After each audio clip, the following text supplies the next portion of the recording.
नमस्कार, स्वागत है आपका योगिता ऑनलाइन क्लासेस में। मैं हूं श्रवण कुमार सागर। आज की इस वीडियो में आपके लिए लेकर के आए हैं एनएसपी और स्कॉलरशिप से संबंधित लेटेस्ट अपडेट 2026-27 के लिए। तो चलिए वीडियो को शुरू करते हैं।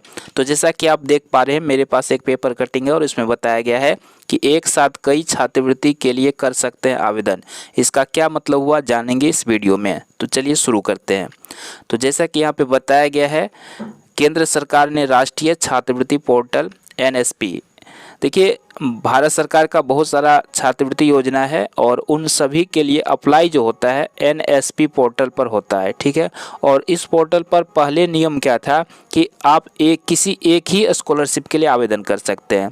जैसे कि इसको उदाहरण से समझते हैं, जैसे बहुत सारे स्टूडेंट जो है एनएमएस एग्ज़ाम देते हैं, ठीक है, और एनएमएस एग्ज़ाम में पास कर गए तो उन्हें एनएमएस स्कॉलरशिप के लिए इसी एनएसपी पोर्टल यानी नेशनल स्कॉलरशिप पोर्टल पर ऑनलाइन आवेदन करना होता है, जो कि अभी स्टार्ट है। इसके बारे में भी आगे डिटेल में आपको बताएंगे, फिलहाल समझते हैं। तो इस पर आवेदन करना होता है। अब जो विद्यार्थी एनएमएस स्कॉलरशिप के लिए आवेदन कर दिया, अगर वो विद्यार्थी किसी और भी स्कॉलरशिप के लिए एलिजिबल है एनएसपी पोर्टल पर, तो वो उसके लिए पहले आवेदन नहीं कर पाता था, ठीक है, उसका आवेदन रिजेक्ट कर दिया जाता था दोनों। लेकिन इस बार से नियम चेंज हो गया है। तो यहाँ पर बताया गया है कि पोर्टल में बदलाव किया गया है। इसके तहत अब कोई भी छात्र एक साथ कई छात्रवृत्तियों के लिए आवेदन कर सकता है। शिक्षा मंत्रालय के उच्च शिक्षा विभाग ने इस संबंध में सभी राज्यों के उच्च शिक्षा विभागों और राज्य शिक्षा बोर्डों को दिशा निर्देश जारी किया है। इसकी जानकारी सभी स्कूलों, कॉलेजों और विश्वविद्यालयों को अपने आधिकारिक वेबसाइट पर साझा करने के लिए कहा गया है, ताकि पात्र छात्र इस योजना का लाभ उठा सके। इससे पहले तक राष्ट्रीय छात्रवृत्ति पोर्टल यानी एनएसपी पर एक छात्र एक छात्रवृत्ति का नियम लागू था। इसके तहत एक छात्र किसी एक ही छात्रवृत्ति के लिए आवेदन कर सकता था, लेकिन शैक्षणिक वर्ष 2026-27 से इसे बदलकर एक छात्र अनेक छात्रवृत्तियां कर दिया गया है। इसके तहत अब कोई भी छात्र एक मेरिट लिस्ट आधारित छात्रवृत्ति जो योग्यता, शैक्षणिक प्रदर्शन या प्रतियोगी परीक्षा में रैंक के आधार पर दी जाती है के साथ ही, जैसे कि आप अभी बहुत सारा स्कॉलरशिप है एनएसपी पोर्टल पर, ठीक है। एक उदाहरण देके आपको बताए थे, एनएमएस स्कॉलरशिप में पास किए, अगर आप दूसरे स्कॉलरशिप के लिए जो एलिजिबल है तो वो भी फॉर्म आप भर सकते हैं, ठीक है। तो यहाँ पे बताया गया है कि कल्याण आधारित छात्रवृत्तियां जो सामाजिक या आर्थिक रूप से कमजोर वर्गों, अनुसूचित जाति, अनुसूचित जनजाति, अन्य पिछड़ा वर्ग और अल्पसंख्यक समुदाय को दी जाती है, प्राप्त कर सकेगा, ठीक है। जैसे मान लेते हैं कोई दिव्यांग व्यक्ति है, ठीक है, अगर वो दिव्यांग है तो उसके लिए अलग स्कॉलरशिप है एनएसपी पोर्टल पर।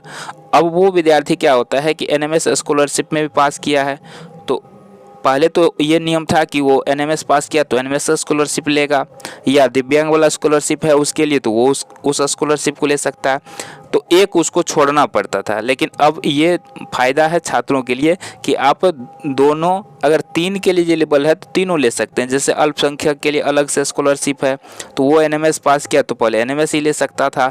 अब वो अल्पसंख्यक वाला स्कॉलरशिप जो है एनएसपी पोर्टल पर, उसका भी लाभ ले सकता है। साथ में एनएमएस एग्जाम पास किया तो उसमें भी लाभ ले सकता है।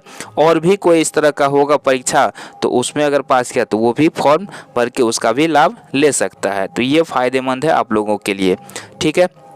तो ये जो है निर्देश जारी किया गया। तो ये जो अपडेट है आपको कैसा लगा कमेंट करके ज़रूर बताइएगा। चलिए देखते हैं एनएसपी पोर्टल पर जो है कब तक आवेदन का डेट है। चलिए ले चलते हैं आपको एनएसपी पोर्टल पर। अगर आप एनएसपी पोर्टल के बारे में नहीं जानते हैं, चलिए आपको ले चलते हैं गूगल में और यहाँ पर टाइप करते हैं हम एनएसपी, ठीक है। बस सिंपल सा इतना ही लिख करके सर्च करना है। तो देखिए ये आ जाएगा आपको नेशनल स्कॉलरशिप पोर्टल। ये भारत सरकार का ऑफिशियल वेबसाइट है जिस पर बहुत सारे छात्रवृत्ति के लिए आवेदन किया जाता है भारत के सभी राज्यों में और केंद्र शासित प्रदेश में भी। तो यही है आपका वेबसाइट, ठीक है। इस पर कौन कौन सा स्कॉलरशिप है, जैसे एक एनएमएस स्कॉलरशिप है तो इसके लिए अभी आवेदन शुरू है। तो जो स्टूडेंट एनएमएस एग्ज़ाम पास किए हैं तो वो अभी एप्लीकेशन फॉर्म भर सकते हैं। एनएमएस स्कॉलरशिप के लिए आवेदन शुरू है तो वो भर सकते हैं। इसका जो है आपको डेट बता देते हैं। जैसे इसके लिए आपको जाना है, ये देखिए आपको यहाँ पे कुछ लाइन्स हो रहा है, इस पे टच करेंगे। यहाँ पे एक ऑप्शन आपको मिलेगा स्कीम ऑन एनएसपी। तो जो भी स्कॉलरशिप है इस पर तो उस सब का डिटेल यहाँ पे है, ठीक है। तो इस पर हम क्लिक करते हैं। और ये देखिए इस तरह से हमारे सामने स्कीम सब खुल जाएगा कि कौन कौन सा, जैसे मिनिस्ट्री ऑफ होम अफेयर्स का कौन सा स्कीम चल रहा है ना, all India council for technical education के लिए, यूजीसी के लिए, हर एक के लिए यहाँ पर जो है मौजूद है। ठीक है, तो यहाँ पर जैसे हम अभी बात कर रहे थे एनएमएस स्कॉलरशिप की, तो इसी का हम बता देते हैं यहाँ पर।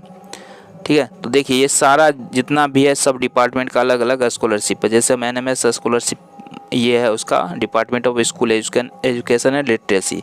तो देखिए NMS national scholarship, national means community scholarship जो एनएमएस स्कॉलरशिप बताए, तो इसके लिए देखिए 1 जून से ही अप्लाई शुरू है और लास्ट डेट है 31 अगस्त तक। तो जो भी स्टूडेंट एनएमएस एग्ज़ाम में पास किए हैं, पहली बार पास किए हैं, ठीक है, फर्स्ट बार अप्लाई कर रहे हैं, तो फ्रेश एप्लीकेशन फॉर्म आपको भरना होगा।